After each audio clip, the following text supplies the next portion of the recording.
Big question. Wow. A Fox News alert for you. Supreme Court Justice Anthony Kennedy announcing his retirement, opening up yet another seat on the high court that President Trump will have the opportunity to fill. So who can we expect the president to tap to replace Kennedy? Here now to weigh in is former Department of Justice official Hans von Spakovsky. Thank you very much for joining us this morning. We appreciate it.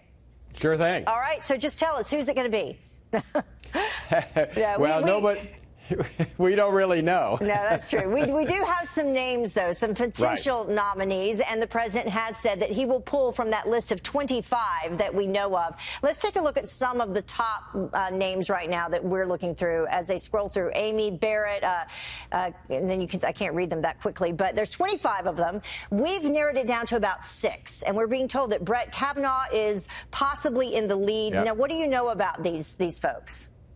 Well, Brett Kavanaugh now has a really good record on the Court of Appeals in the District of Columbia. You know, he worked in the Bush administration, and I mean, if you read his opinions, he is the kind of conservative, the kind of constitutionalist that I'm sure that the president would like on the Supreme Court. And then possibly a woman, Amy Coney Barrett, as well? Yes. Yeah, Amy Coney Barrett, she's also now, on the Court of Appeals, and she was the target of some very nasty anti-Catholic bias when she was going through her confirmation hearings before. But again, a conservative justice, someone who believes in the Constitution being applied as it was written. Yeah, and she was just recently added, correct? She was, what, 5 that were recently added?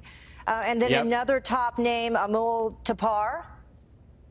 Yeah, like I said, I mean, the list that the president came up with really is an amazing list. And these are all folks who I think would fulfill what the president wants. He wants somebody like Justice Scalia, like Neil Gorsuch has proved in his first year, someone who is not going to vote the wrong way on some issues the way, unfortunately, Justice Kennedy has in the past. Right. So he ended up being the swing vote, even though he was initially brought in by Reagan. He was supposed to be the conservative vote, but he broke it down, and now it's like 4-4. So very important, as you were saying, who President Trump brings in. A more conservative judge that could, have implications for generations.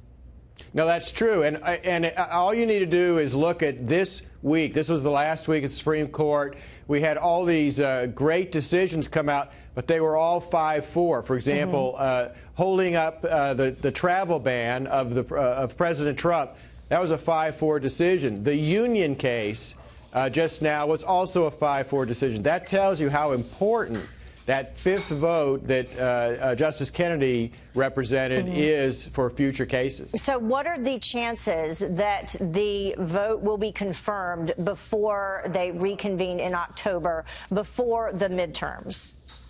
I think that's 100%.